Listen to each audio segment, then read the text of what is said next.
Hello everyone. I'm Dr. Sampath Pathinige, a senior lecturer and a clinical geneticist at the Faculty of Medicine, Rajarata University, one of your co-hosts for this session. So thank you all for joining us for the monthly academic webinar organized by the Human Genetics Society in collaboration with the Human Genetics Unit, Faculty of Medicine, University of Columbia. Just a few housekeeping before we get started. Please keep your microphones muted and switch off your video during the webinar. Questions are welcome. If you have any questions during the presentation, please type them in chat. You will also have some time for the questions at the end of the presentation. We'll be recording the webinar and the recorded presentation will be available on the Human Genetics Society website. Now, without further ado, I would like to invite Dr. Dhanushka, a clinical geneticist and a senior lecturer at the Faculty of Medicine, Rajarata University, a co-host for this session, to invite the speaker. Thank you. Over to you, Dr. Sant.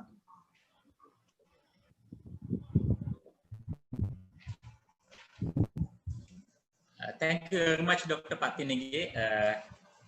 It's my great pleasure to introduce today's our resource person, Dr. Dhanushka Hewabostanthrige, who is at present work as a senior lecturer affiliated to Faculty of Medicine, Rajarata University of Sri Lanka. Dr. Dhanushka Hewabostanthrige passed out from the Peradeniya University and he obtained his Bachelor's in Medicine and Bachelor's of Surgery from Faculty of Medicine, and then he enrolled for his Master's at Postgraduate Institute of Science, where he completed his Master's of Molecular Biology. Then he was offered the doctoral position at Center for Cancer Research and Therapeutic Development, affiliated to Clark Atlanta University, Georgia, United States of America, where he developed a stem cell model for prostate cancer as per his doctoral studies.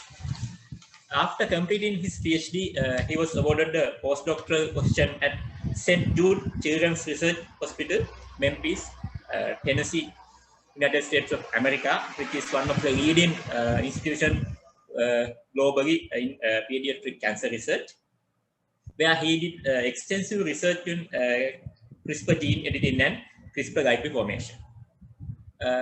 Without further delay, I would like to invite Dr. Dhanushka Hewabostanthrige to continue his presentation. Over to you, Dr. Dhanushka. Okay. Thank you, Ashan. Good evening for everyone. For invitation for the webinar for this lecture series today. I am Dhanushka Hewabostanthrige, and I'm going to start the lecture right now.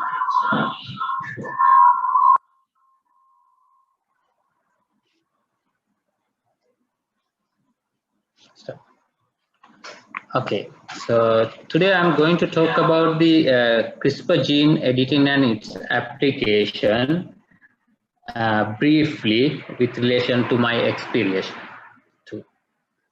So going into the presentation outline, initially I would like to talk about the gene editing, the CRISPR, and my experience with CRISPR application, and CRISPR in medicine.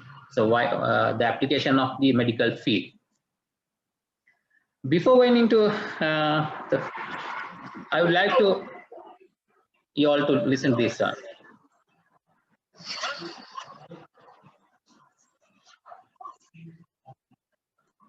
Hold on a second. There's something.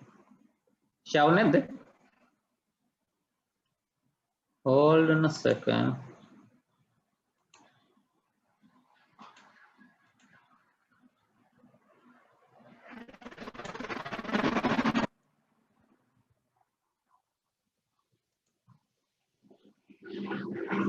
Ashan, screen share, screen sharing.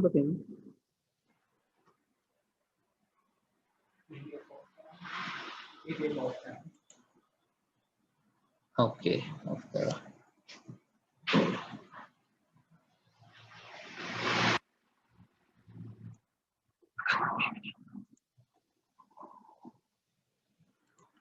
Thank you. Presentation.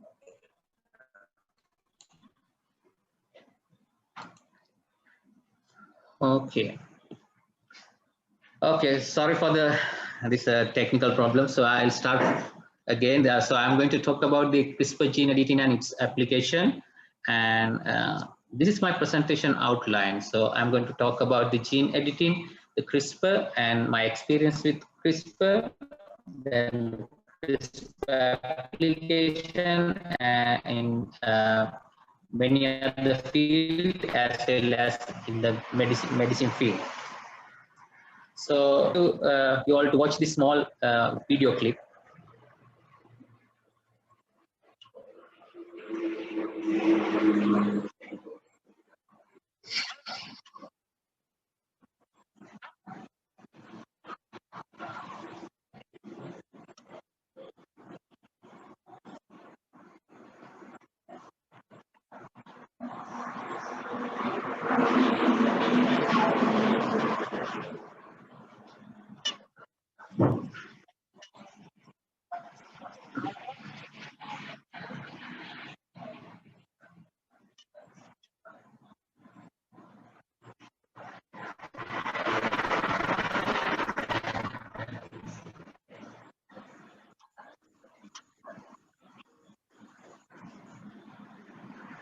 Okay, so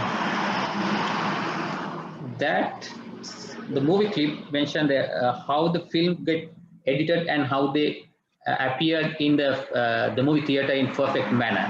So for that one, the editing people, the editor is process of selecting of preparing and writing and visually and audio balancing, everything they do to make a good film. And the editor plan and coordinate and revise materials according to their willingness and according to the requirement. Like that, the editor's duty is improve the product according to the audience or according to the willingness of the expected. So like that, the gene editing, if I talk about the gene editing, it's a genome editing technologies enable scientists to make change in genes or change in DNA. And for that one, people use or scientists use different technologies. And these technologies act like scissors and cutting the DNA at specific site and can remove or add or replace DNA where it was cut. So if I elaborate that one, say there's a stretch of DNA, so we can use different kind of method or the editing methods to cut the DNA, like scissors, right, and remove that part or remove one nucleotide or add another one, replace the stretch of DNA like that. Or we can change the expression level according to our wish. So in the latter part of the presentation, I will explain that one. So for example, say there's a gene, it is not expressed properly. So you know there are housekeeping genes in our body or the cell. They express in a level where the cell functions to regulate in normal manner. So their regulation is under control with the some kind of acetylation, methylation, or the methylation.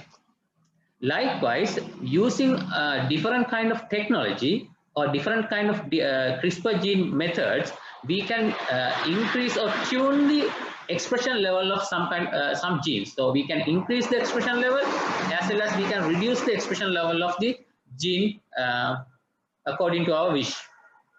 So that is called gene editing. For the genome editing methods, so what you have to know about the genome editing methods, so it is naturally occurring system in our living system. For example, so from our in our A-level time or in our beginning of our medical career, we know we have different kind of enzymes. For the nucleic acid degradation or cutting of the nucleic acid, we use nucleases. So there are a lot of naturally occurring nucleases available in the biological system. Likewise, initially people use meganucleases. We can use meganucleases, but it will cut DNA in any point of the stretch. So, but we can't regulate these meganucleases. But from the evolution of the technology or the gene technology or the genome editing technology, people has found different methods to cut the DNA. For example, they found zinc finger nucleases and the talent, and now we are using the technology which is called CRISPR gene editing methods. The CRISPR stand for clustered regular interspaced short palindromic repeats. So I will explain about these the repeats and everything in when we talk about the CRISPR in the latter part of the presentation. So for the gene editing, so what we do, we can use the nucleases. If there's a stretch of nucleotide, if you use the nuclease, what will happen? It will make double strand break. So mind you, there are some nucleases which can break single strand, but in this part I'll talk only about the nucleases which can break the double strand. So once we break the double strand, it has two ends. So these two ends can join together itself, or we can introduce a new template or new stretch of DNA. So one part is called homology directed repair. That means we can add a gene or precise gene which we need to add for the location. So that is called HDR, or we can go ahead with the non-homology enjoining methods where you can put a insertion or deletion of the gene. So where you can have a stop gene and stop the production of or translation of that gene. So there may be a knockdown of the gene expression. But whereas in the HDR, you can see the adding of or expression of a gene according to our willingness. For that one, from the time of the gene editing methods, so people initially use zinc finger nucleases. So zinc finger nucleases as well as talent, those all are protein-based genome editing methods. So I'll explain what is the protein-based genome editing methods here, as well as the CRISPR. It is a RNA-based gene editing methods. So what is the difference? So if you think about the zinc finger and talent, zinc fingers are the protein which has different kind of motifs, and it has the DNA binding motifs in zinc finger protein. So it will go and identify specific DNA sequence and bind with the zinc. Then it will identify different kind of location in the gene.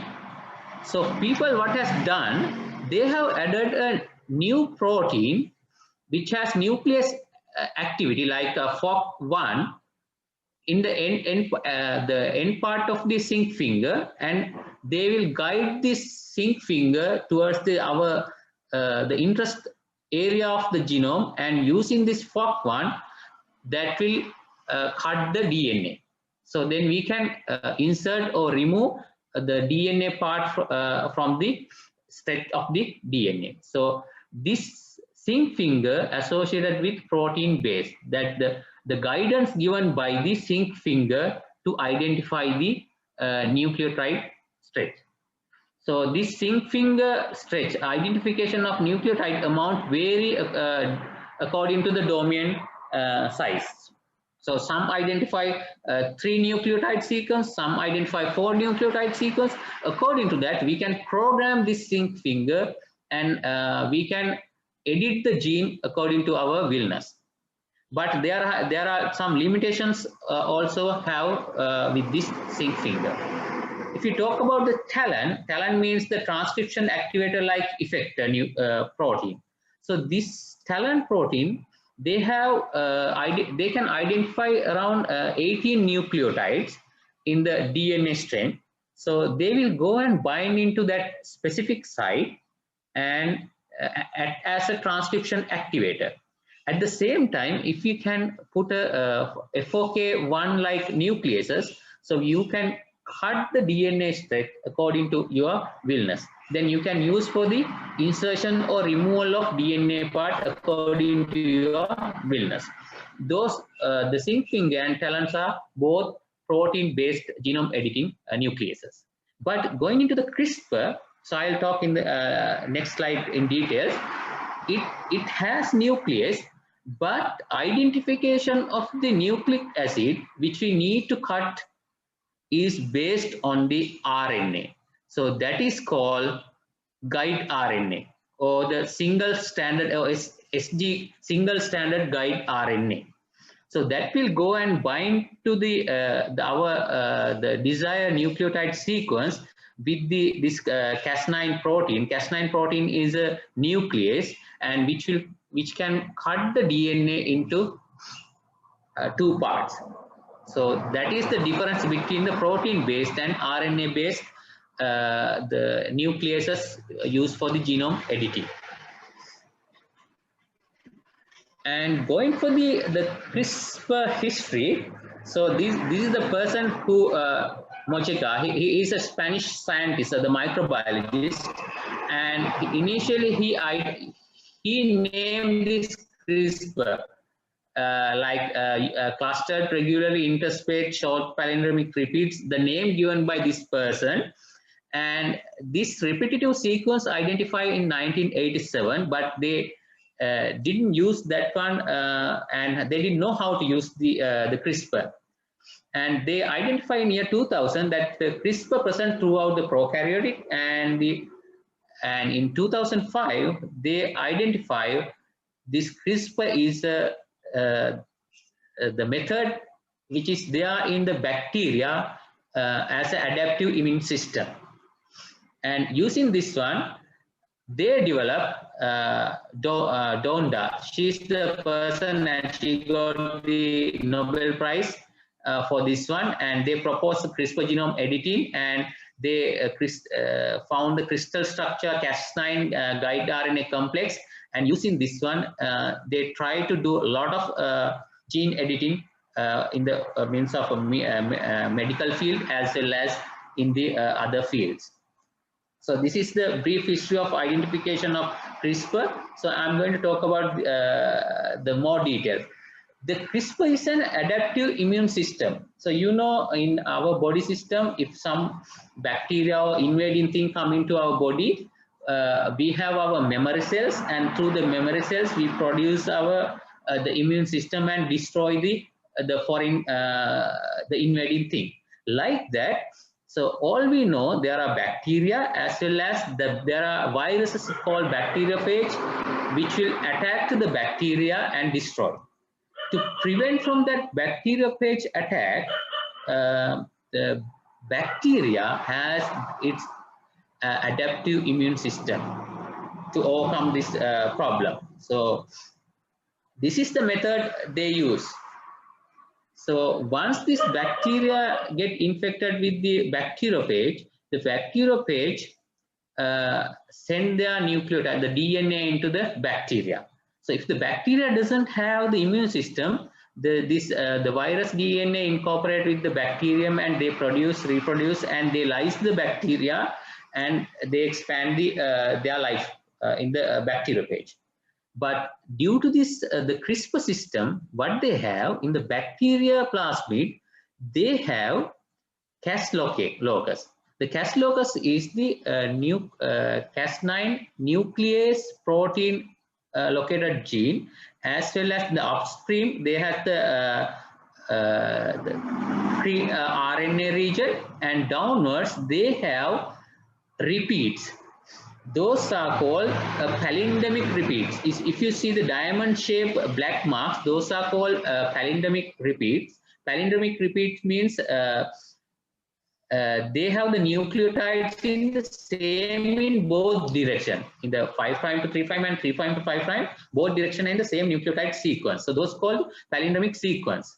So in between they have snippets of the DNA which is coming from the virus DNA. So if you look, I don't know this, okay, my cursor is not working, okay.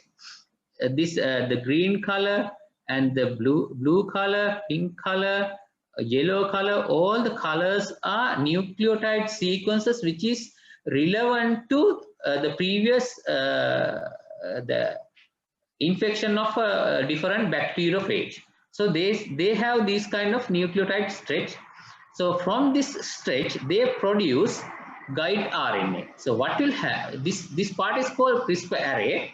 So what will happen normally in the bacteria, the plasmid, they have this stretch of nucleotides. So they have the pre-RNA region and the Cas locus as well as the CRISPR array area.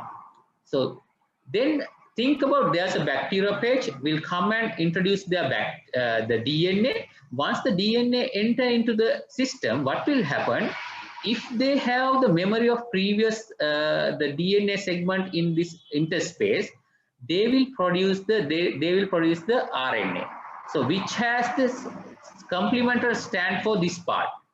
Say for the blue mark area, so they have the complementary RNA segment for the blue mark. So they say that this bacteriophage is the same one. So what will happen?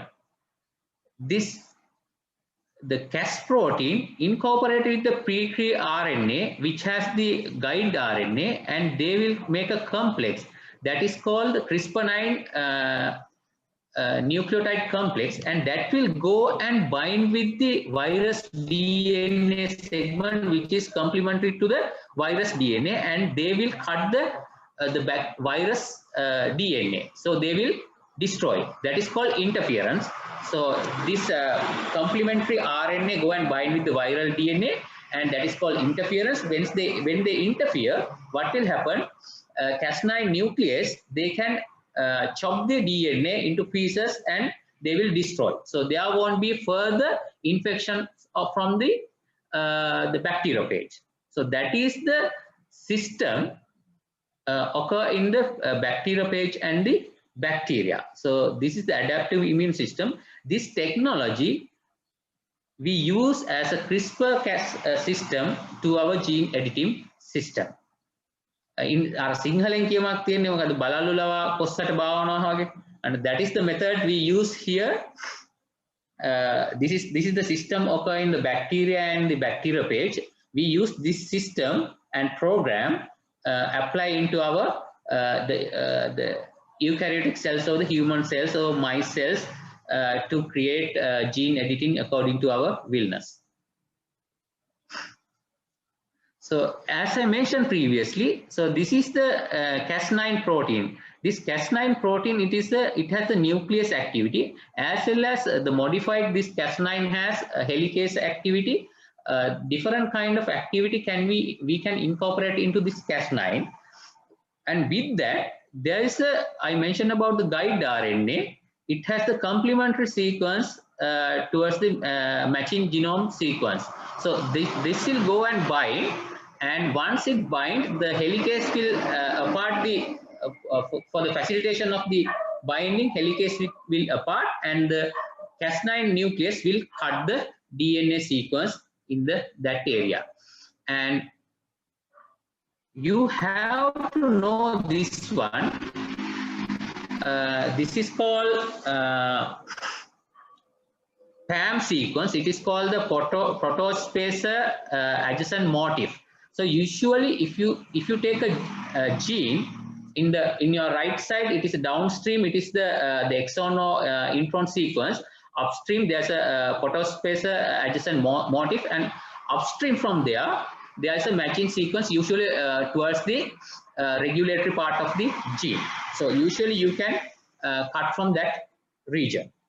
So when you cut the genome, you can use the homology directed recombination or non-homology directed, you can rejoin the nucleotide sequence and you can get the mutation. You can get the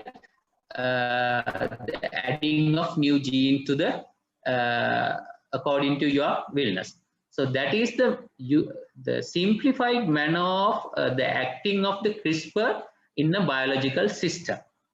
I guess everyone has an idea now what is CRISPR. Is that so? I don't know. And they have found 3 types of Cas9 nucleases. So based on the biological system in the bacteria, they have found the wild type Cas9. It is specifically it can bind and cleave the double strand, and we can add the insertion or deletion, and we can use the precise replacement and mutations. And there's another one. It is called Cas9D10A, which cleaves only one DNA strand.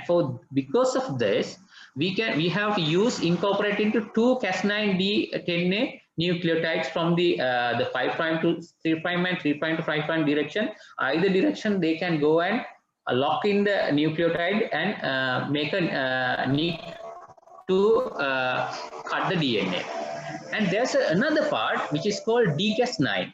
dCas means the nucleus is deficient. So D means, so for a simplified manner, dCas9 is nucleus deficient Cas9. So what is the importance of this? Only what we do, we use this dCas only for the guidance. And guidance, sometimes we can guide the dCas9 with the single guide RNA towards the promoter region using different other molecules. For example, there are promoter molecules like PP60.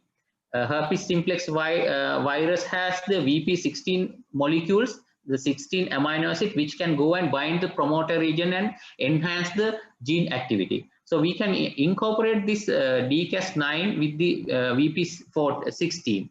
As well as there are another protein called P300, which has the ability to acetylate the histone. So you know this in the chromosome, these histones are there. They get once they get acetylated, the gene will open. So if you need to open the gene for the transcription, we can add some kind of other promoting factors or promoting molecules with the dCas. So that is the importance of knowing this dCas9. Now we know the what is editing, then the CRISPR. Then we have to know about the CRISPR-Cas9 delivery system, because say you know there is a system is there, although you know there's a big system there, but you don't know how to deliver. Like in the previous the movie clip, you do the dragging of the helicopter using your hand in the high store building, but like that, but still it has done in the ground level. Like that, you have to know how to convert that one into our system. For that one, we use different kind of methods, and we can use the viral vectors or we can use the non-viral vectors. But mind you, this viral vector method, it is the most frequently using method in the laboratory as well as in the clinical trials, though it has different kind of drawbacks. Like there are applications and they can mimic some cancer-like effects. There are some defects on the viral vectors, but still in the laboratory as well as clinical trials, they use the viral vectors. For the viral vectors, we use adenovirus or retrovirus or adeno-associated virus. And the non-viral vectors, we use just naked DNA, and we can use the chemical approach as well as the physical approach. So the physical approach and the chemical approach are different methods. I'm not going to talk about all the non-viral vectors. I'm just focusing on these viral vectors, which we use the retrovirus or adenovirus or adeno-associated virus in next few slides. And if I mention about that the viral Cas9 protein vector, so what they have done, they make this, they change the vector according to our wellness. For example, this vector plasmid is, it has the lentiviral part as well as puromycin as well as the Cas9 protein. So you can see the other promoter region, cytomegalovirus promoter and the Cas9. So once we express this plasmid in a living cell, what will happen? It, using this cytomegalovirus promoter, it will synthesize the Cas9. Initially transcription, then translation take place, Cas9 protein. Okay, and the selection of the whether this the plasmid has taken into the transduction is happened or taken place improperly, we have to use different kind of markers. So we use puromycin, where when we transduce the cells, we can use the puromycin as a selector. When you put the puromycin, as there is a resistance for the puromycin in this plasmid, they will survive those who have taken the plasmid. This is the simplified manner of the Cas9 vector which we use in the research or the clinical applications. And this is the single guide RNA plasmid. So in your say right hand upper corner, it is the vector. It is also lentiviral single guide RNA vector. So you can see the U6 promoter region. With that, you can see the XBAL restriction site with the single guide RNA. So this area is a restriction area where we can put the XBAL restriction enzyme and cut the gene, cut the plasmid into and we can make a one step. Then what we can do, we have to identify the guide RNA, single guide RNA, which will go and bind to our relevant the restriction site of the genome. For that one, we have to identify the gene sequence. There are programs available. There are a lot of programs in the USA, UK, Japan, and all over the world. You can use the online programs and you can find out the locus for the guide RNA sequence, where we initially find using the PAM sequence. PAM sequence has always any nucleotide, after that GG sequence. So close to that upstream, around 20 nucleotide, if you can select manually, you can make your single guide RNA. Then what we are going to do, so you take the single guide RNA and you can ask for some company to synthesize that one, and then you can amplify that one using the PCR. There are forward and reverse oligos using that one. You can amplify that one doing the PCR. Then you can incorporate into this these regions after cutting the plasmid. Now you have the plasmid which has guiding RNA according to your wellness. This is the cutting area, so I just put, and this is the nucleotide sequence which we put to here and which will go and bind to the nucleotide sequence in the gene which you need. So now you have your stretch of 20 nucleotide sequence which is incorporated into the single guide RNA vector.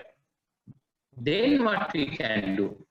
Okay, right. I have Cas9 plasmid. I have the single guide RNA plasmid. So what will happen? Then we can introduce these both plasmid into cell system. We can introduce into the human embryonic tissue or the human, say, blood stem cells or the mice stem cells. Then let them to express. Wow. Then what will happen? This single guide RNA transcription takes place, as well as from the transcription to the translate the Cas9 protein produced. So they will bind together and they will go and bind into the locus where which we need to cut. Then we can introduce our the required DNA sequence or whatever the things according to our willness. I guess everyone understand the method how we use this CRISPR-Cas system in biological system. Hope so.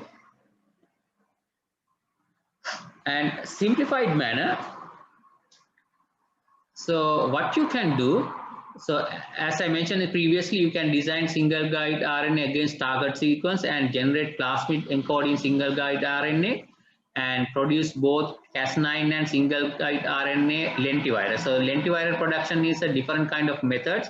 So where we can do, if you have the plasmid, you can get the plasmid concentration, then we can transduce into the, there are cells called 393 T cells. So those are very capable of producing lentiviral, lot of lentiviral particles, and those are used in research as well as clinical practice. Those cell lines are called, say, it is the kidney embryonic cells modified and immortalized. So those cells can be used for our purpose to get the lentivirus. And then we can confirm the lentiviral production. So like measuring the DNA concentration, then we can transduce the we can do the transduction to the target cells with single guide RNA virus, as well as we can transduce the Cas9 virus to our cells. In this diagram, in your right side, you can see the lenti packaging single shot. I mentioned about 293 cells, so you can put single guide RNA and we can get the target cells, and you can select using the hygromycin selection, and this is the transduced cells with the our desired cell lines transduced with the single guide RNA. Likewise, we can get the pure Cas9 viral particles, and we can transduce into the target cell line. So like that, we can use the puromycin selection and stable expression cell lines for our purpose. So that is the flow chart of getting the gene edit for our interest cell lines using the single guide RNA as well as Cas9 plasmid. So you can select this one, and you can expand these cell lines, and you can do some different kind of experiment, find out whether it has produced this Cas9 and our desired gene is expressed, or this desired gene is knocked down doing the Western blot, or we can do the qPCR, whatever the means. There are different kind of methods to identify. I guess you all know as a geneticians, so we can use those kind of methods to identify. So that is the brief introduction about the CRISPR gene and how we use as briefly. So here I am going to talk a little bit about my project, so which is still ongoing, and I'm not going to divulge all the data because it is there are litigation problem with that, as I came from there. So till they publish, I can't even pull up the data, so they don't allow. So I just put some data here, and I work in a St. Jude Children Research Hospital, which is a very, very advanced center for this gene editing and those experiments. Nowadays, they are doing CRISPR treating methods for the hemophilia as well as for the leukemia. Also, in my project, I did the formation of neuroblastoma cell line for the purpose of identifying a cure for the neuroblastoma. So I'm going to just put a few projects which I did and still going on. The first one is find out NMIC promoter regulatory mechanism and develop neuroblastoma model using JOMA cells. So I'll explain these things. NMIC is a proto-oncogene, and most of the people, they believe that neuroblastoma occur due to this alteration of c-MYC expression level. NMYC expression level, and the JOMA cell line is a cell line which is taken from the mice neural crest, and they have immortalized. And I wanted to make the immortalized cell lines which constitutively express NMYC gene. And other one is CRISPR guide silencing of this hypoxia-induced factor A, and see whether they form the neuroblastoma with relation with the NMYC gene. So I'll just give some details on how I did. And other one is single guide RNA library development, and which is ongoing and which will be very helpful for anyone in the world. And nowadays there are some libraries and they have single guide RNA which we can purchase according to our willingness to express the gene level in our research or the clinical practice. And this is the JOMA cell. So what I did, this is the neuroblastoma. I'm not going to talk about this thing as time is flying. So these are the cell lines I used. The T3 cells are called the fibroblast, and the JOMA cells. What I did, I want to briefly explain. I used the plasmid which has DCAS9, which incorporated with the VP64. I mentioned about the herpes simplex virus has 16 protein content molecule which can have the ability to increase the promoter region to express the gene. So I put 4 molecules, 16 into 4. That is why VP64. We added 4 molecules with the Cas9 and incorporated and expressed in the fibroblast cells. Also, there is another thing called P300, which is a histone acetylation protein, which will open up the histone and increase the expression level of gene. So I did for 2 cell lines to whether these JOMA cells can express these one and express the what is called NMYC and promote the T2A and GFPs. These are the markers you transduce in the microscope. We can identify the gene expression level. So this is my model. Single guide RNA, which is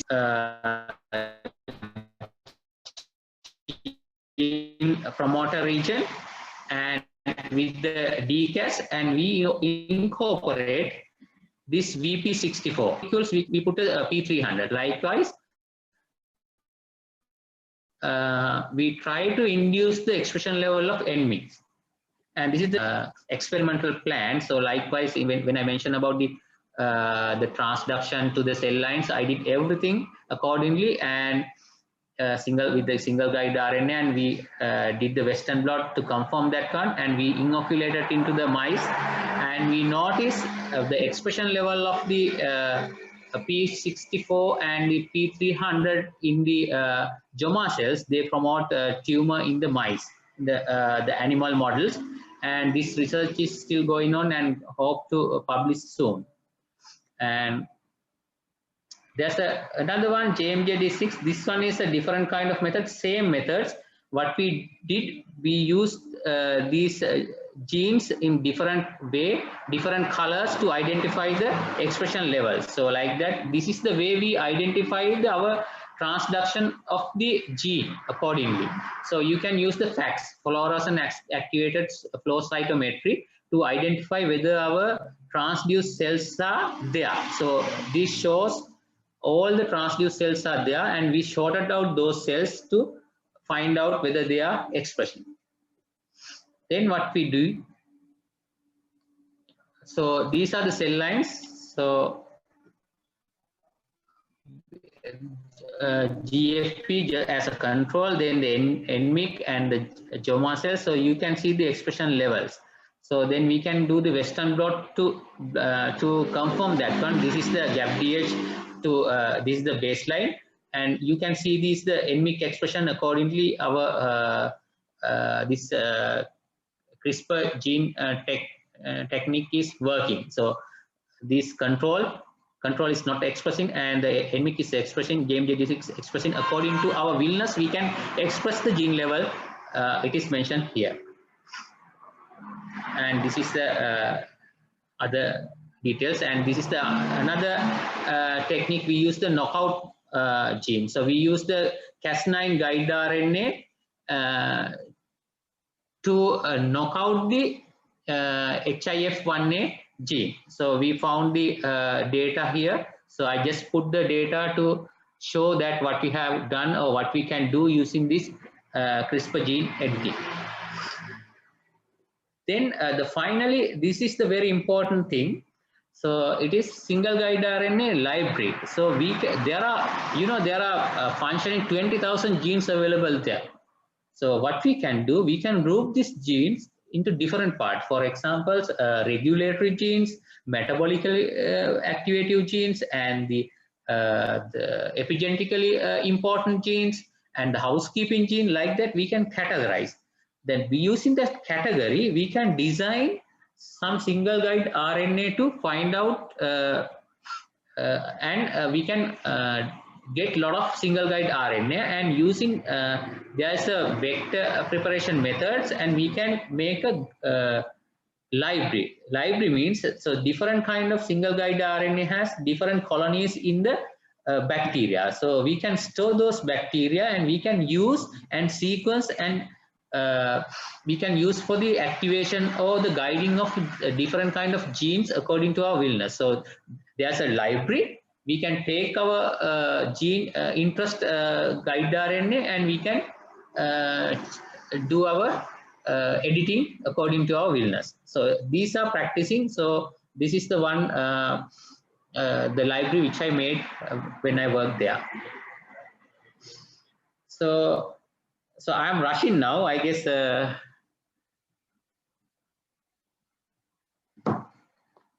So this is the CRISPR application. I just put a slide there. So we can use the genome-wide screening, as I mentioned. We can use knockout libraries, loss of function screening, and gain function screening.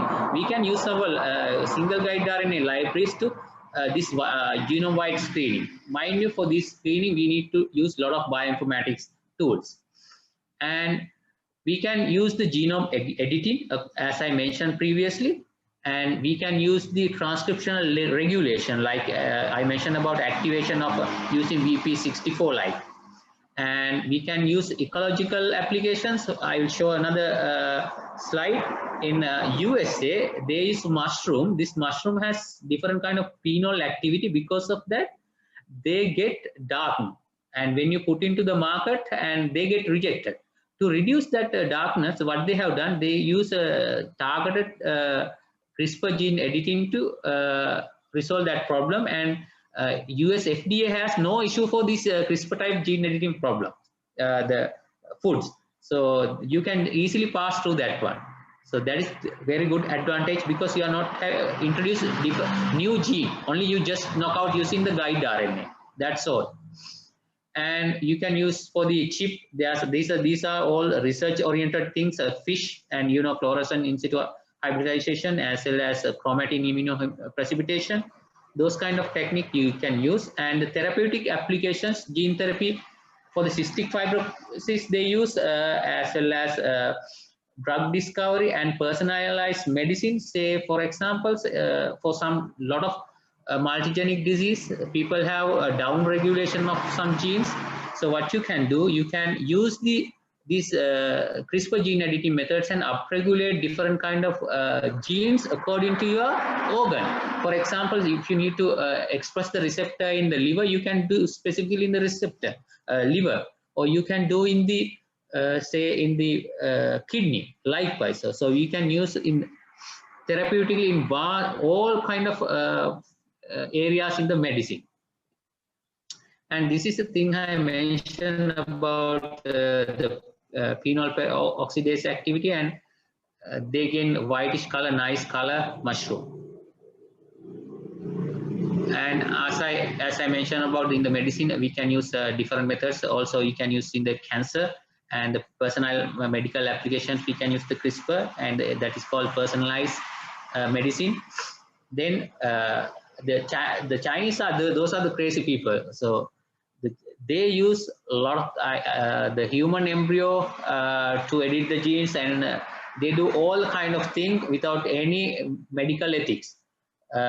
Although they mentioned they use the leftover IVF embryos, and they used to correct the genes in thalassemia and all things, they are not like that. So they are doing this in very bad manner. So I just put this one.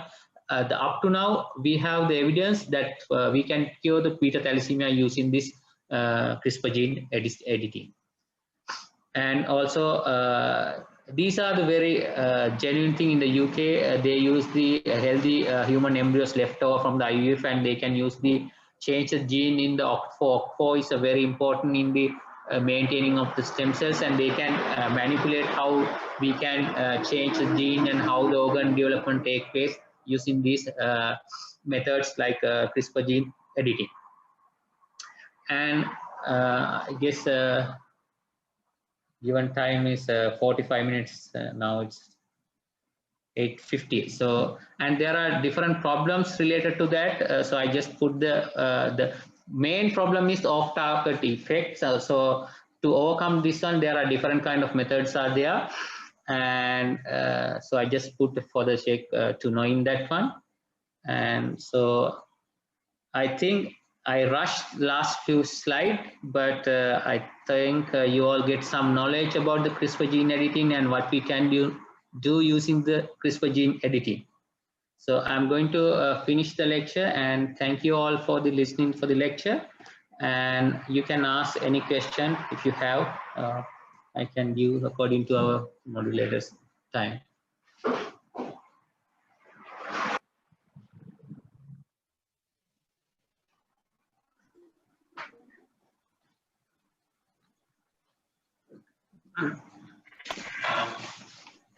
Okay, everybody, thank you very much. If you have any questions, now it's time to raise your questions.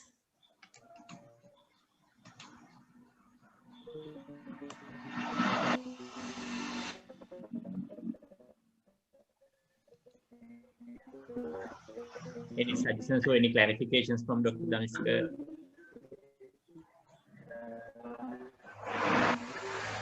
Something relevant to bioinformatics tools and all? Sorry? Can you repeat it?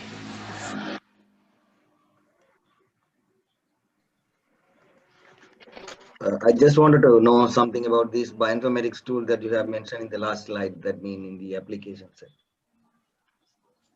Which one? Yeah, before this one. This one? No, the application. Yeah.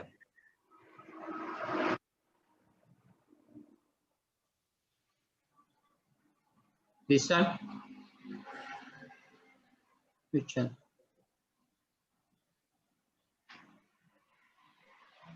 So I didn't get the question.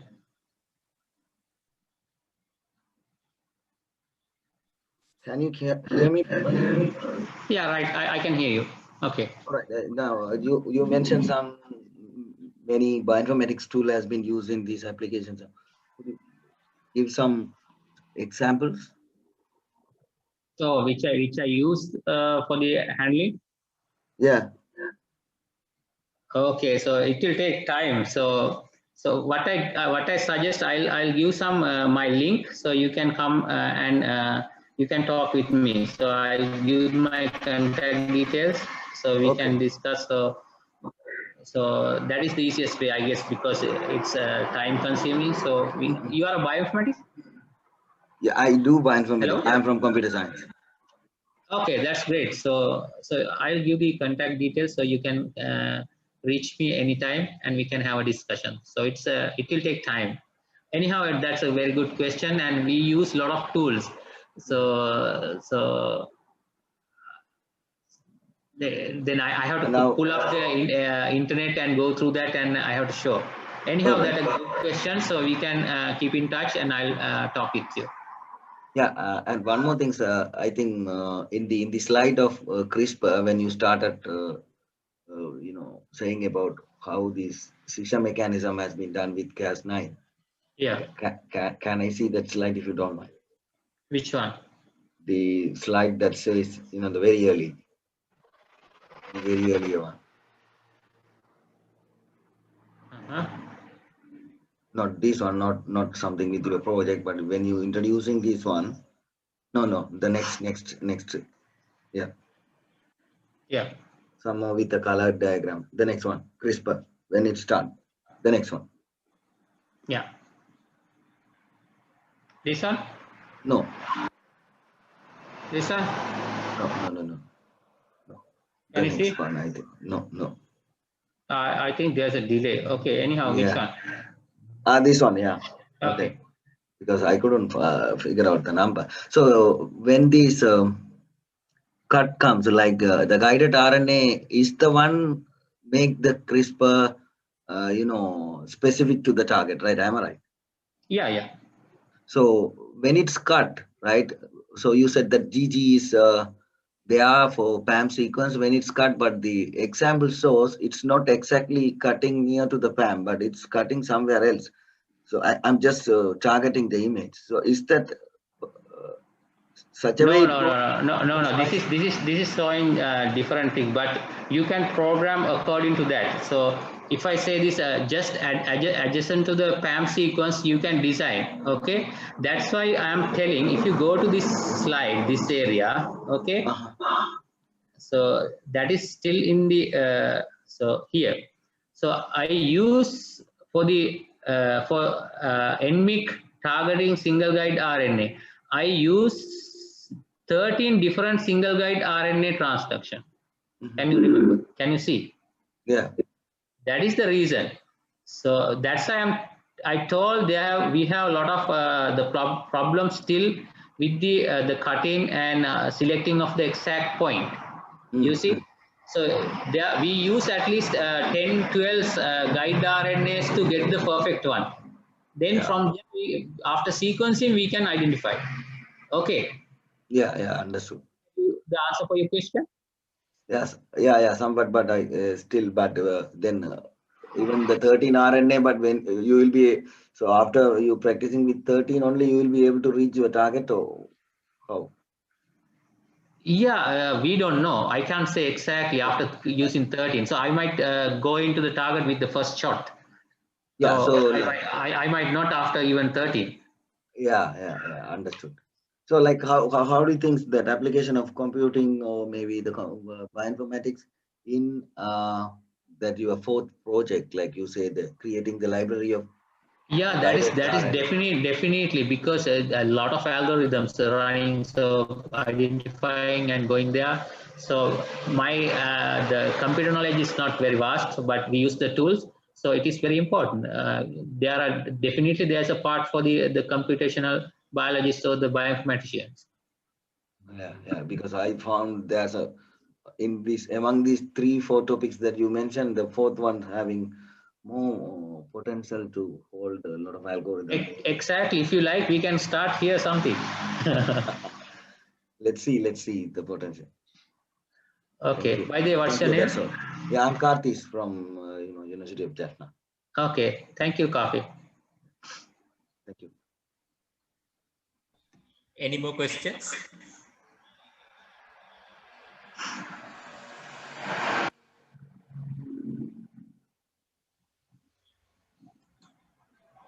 Okay. So for the it seems that there are no more questions.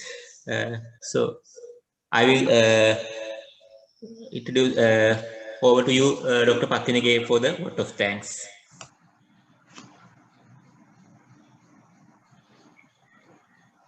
Okay. Thank you, Dr. Dhanushka, for your very insightful presentation today. And we are grateful for your time and effort that you took to share your knowledge and experience on CRISPR gene editing. Since we are entering a new phase in genetics and genomics, we believe your presentation is very timely, and we hope to collaborate with you in the future activities of the Human Genetics Society. So thank you again for your contribution, and I would like to also thank all of you in the audience for attending, and we look forward to see you in the next webinar. Thank you very much. Thank you.